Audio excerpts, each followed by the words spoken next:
নমস্কার, আপনারা শুনছেন প্রণাম আমি জগৎ জননী থেকে। বিবেকানন্দ সম্বন্ধে অজানা কিছু কথা আমরা আগে আলোচনা করেছি এবং আজ আরও কিছু কথা আলোচনা করব। আমরা ইতিমধ্যে 2টি পর্ব আলোচনা করেছি, আজ করব এর 3য় পর্ব। 2টি পর্ব যদি শুনে না থাকেন তাহলে ডেসক্রিপশন বক্সে এর লিঙ্ক দেওয়া আছে, শুনে আসুন। শুরু করছি আজ 3য় পর্ব। তেমনি ছোট ছোট বাক্যের সিদ্ধান্ত বা পর্যবেক্ষণমূলক সাধু গদ্যের এমন আত্মরূপ খুঁজতে গেলে বঙ্কিমচন্দ্রের উপন্যাসের সংকটকালীন সংলাপ কিংবা প্রবন্ধাবলীর মধ্যে, বিশেষভাবে কমলাকান্তের দপ্তরের মধ্যেই খুঁজতে হয়। কিন্তু কি দীর্ঘ বাক্য, কি ছোট বাক্য, সর্বত্রই পরিচ্ছন্ন শ্বাস পর্বে এমন স্পষ্টতা ও পরিচ্ছন্নতা আছে যা আবার বিদ্যাসাগরের কমন স্টাইলের কথাই মনে করিয়ে দেয়।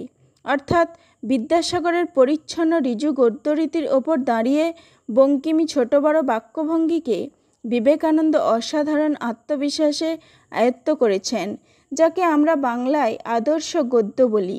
যে গদ্যের লেখক ছন্দ স্পন্দনে সজাগ শ্রুতি ক্ষমতার পরিচয় দেন, নির্দিষ্ট ভাব প্রকাশক শব্দগুচ্ছ বা ফ্রেশিং এর ক্ষেত্রে সাধারণ অমনস্ক লেখকের তুলনায় যে লেখক অনেক বেশি মনোযোগ ও উদ্ভাবন শক্তির পরিচয় দেন, শব্দ নির্বাচনে যিনি সতর্ক ও বৈজ্ঞানিক যথার্থতার পরিচয় দেন এবং বাক্য গঠনে যিনি ভাব প্রকাশের প্রয়োজনে ছন্দ স্পন্দের ও শব্দবিন্যাসের বদল ঘটিয়ে বৈচিত্র্য ঘটাতে পারেন, সেই লেখকই কমন স্টাইলের লেখক।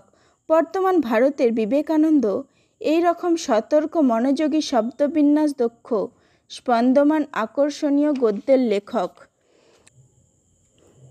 বিদ্যাসাগর যে গদ্যের জনক, বঙ্কিমচন্দ্র যে গদ্যে নানা স্পন্দন বৈচিত্র্য ঘটিয়ে প্রয়োজন মতো ছোট বড় বাক্য ব্যবহারে অত্যন্ত পারদর্শী। কেবল নিজস্ব আত্মবিশ্বাসের স্বাতন্ত্র্যটুকু ছাড়া বর্তমান ভারতের গদ্যশিল্পী বিবেকানন্দ মোটামুটি এই কমন স্টাইল এর অনুসারী। একমাত্র স্বদেশমন্ত অনুচ্ছেদের সক্রিয় উদ্দীপনটুকু ছাড়া এ গদ্যে বিবেকানন্দ তত ইন্ডিভিজুয়াল নয়। চলিত রীতিতে লেখা বিবেকানন্দের 3টি বই আছে, পরিব্রাজক, প্রাচ্য ও পাশ্চাত্য, এবং ভাববার কথার কিছু রচনা। এছাড়া আছে বেশ কিছু চিঠিপত্র। 19 শতকের কলকাতাকে কেন্দ্র করে যে সংস্কৃতি গড়ে ওঠে তার ভাবের আদান প্রদানে কলকাতা অঞ্চলে এই বিশেষ কথ্যরূপ প্রাধান্য পায়। এই কলকাতার বুলি সমকালীন সাময়িক পত্রে, সমাজচিত্রে, প্রহসনে, নাটকে প্রথমে প্রকাশ পেতে শুরু করে। প্রহসন নাটকে এই কলকাতার বুলি প্রায় ক্রুডভাবেই প্রকাশ পেতে থাকে। উপন্যাস গল্পে বোধহয় একটু মার্জিত রূপেই প্রকাশ পেতে থাকে। প্যারীচাঁদ মিত্রের আলালের ঘরে দুলাল এই মার্জনা অমার্জনার মিশ্র রূপেই পরিচয় পায়। সমাজচিত্রমূলক কাহিনী বলেই হালকা ভঙ্গি আনতে গিয়ে কলকাতার আশেপাশেই চলতি বুলিকে তিনি গ্রহণ করেছেন। কলকাতায় সর্বনাম ক্রিয়াপদ এসেছে, কিন্তু সাধু চলতি ক্রিয়াপদের মিশ্রণ ঘটেছে। সংলাপে সাধারণ লোকের মৌখিক রীতি এসে গেছে, অর্থাৎ আদর্শ ব্যবহারযোগ্য চলতি ভাষা তখনও সাহিত্য প্রকাশের মাধ্যম হয়ে ওঠেনি। কালীপ্রসন্ন সিংহ তার হুতুম পেঁচার নকশার জন্যই কলকাতার বুলির সাহায্য নিয়েছিলেন। নকশার মধ্যে কলকাতার পথ চলতি মানুষের অমার্জিত কথা, এমনকি বহু অশ্লীল শব্দ ব্যবহৃত হয়েছে। কিন্তু হুতুমের ভাষা সাহিত্যের বিশেষ রূপের ভাষারীতি, আদর্শ বাহন কখনোই নয়। বঙ্কিমচন্দ্র এই মত পোষণ করতেন। অতিরিক্ত সংস্কৃতি ঘেঁষা কিংবা অমার্জিত টেকচাঁদ বা হুতুমি কোনোটাই তিনি আদর্শ হিসেবে গ্রহণ করতে চাননি। তিনি কেবল প্রয়োজনের দিকে তাকিয়ে ভাষার সরলতা, স্পষ্টতা ও সৌন্দর্য, এই 3টি গুণের কথা বলেছেন।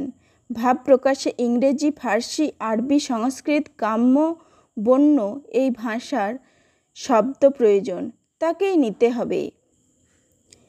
একেই তিনি উৎকৃষ্ট রীতি বলেছেন, অর্থাৎ ভাব প্রকাশে ভাষার আত্মসাৎ ক্ষমতার ওপরেই জোর দিয়েছেন।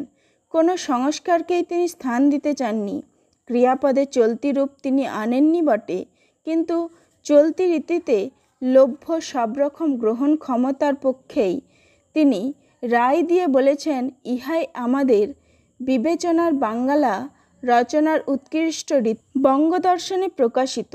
গত শতকের 70-এর দশকের শেষ দিকে বঙ্কিমচন্দ্রের এই মন্তব্যের পর প্রায় 22 বছর কেটেছে, যখন বিবেকানন্দ আমেরিকা থেকে 1900 সালে 20 ফেব্রুয়ারি উদ্বোধন পত্রিকার সম্পাদককে চিঠি লিখে বাংলা ভাষার সম্ভাব্য রূপ নিয়ে চিন্তা করেছেন।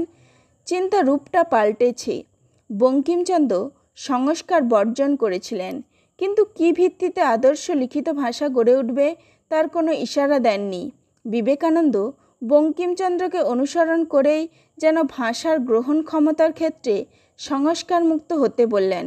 ভাষাকে করতে হবে যেমন সাপ ইস্পাত, মুচড়ে মুচড়ে যা ইচ্ছে করো, আবার যে কে সেই এক চোটে পাথর কেটে দেয়, দাঁত পড়ে না।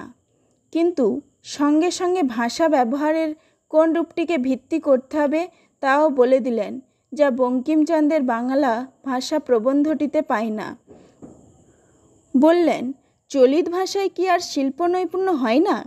ও ভাষায় যেমন জোর, যেমন অল্পের মধ্যে অনেক, যেমন যেদিকে ফেরাও সেদিকে ফেরে, তেমন কোনো তৈরি ভাষা কোনো কালে হবে না।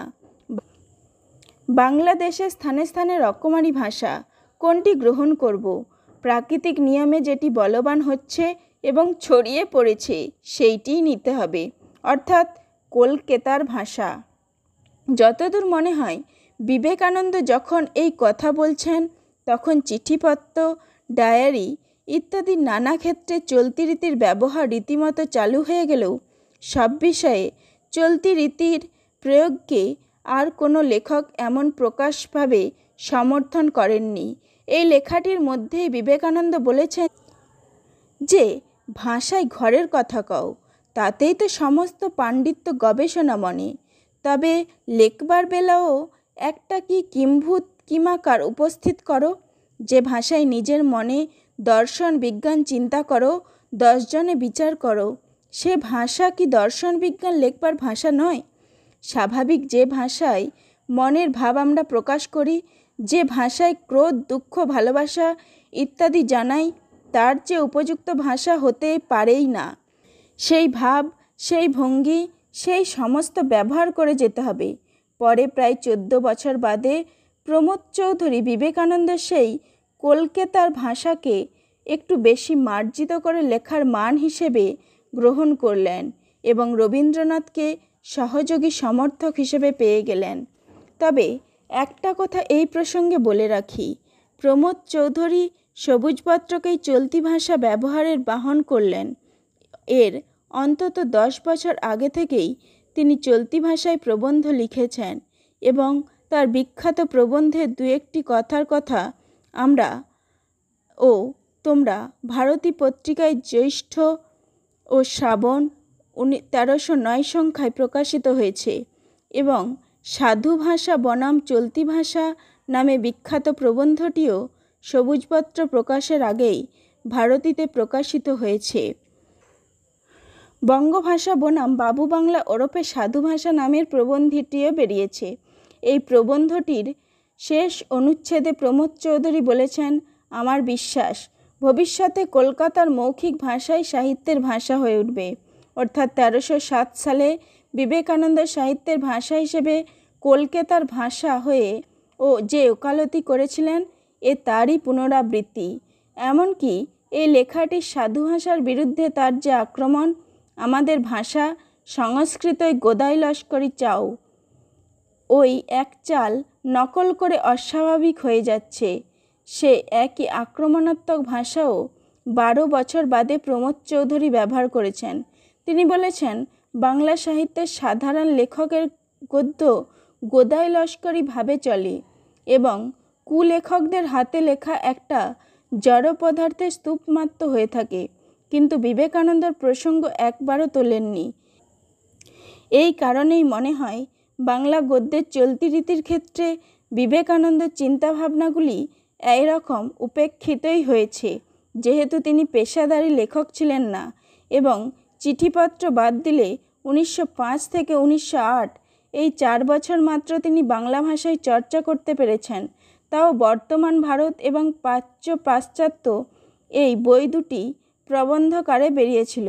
কিন্তু ভাববার কথাও পরিব্রাজক। প্রথমটি চিন্তা বা গল্পকণিকার সংকলন, দ্বিতীয়টি ভ্রমণ কাহিনী। মনে হয় আরও বেশ কিছুদিন ধরে বাংলায় মননশীলতার চর্চা করলে বিবেকানন্দের ছড়ানো কিন্তু পাইওনিয়ারিং বা প্রবর্তনী চিন্তাগুলি অনেক আগেই মূল্য পেত।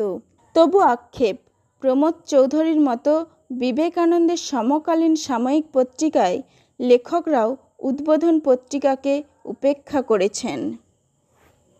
নমস্কার, আজ এখানেই শেষ করছি। প্রণমামি জগৎজননী। লাইক, কমেন্ট, শেয়ার ও সাবস্ক্রাইব করে পাশে থাকুন। ধন্যবাদ।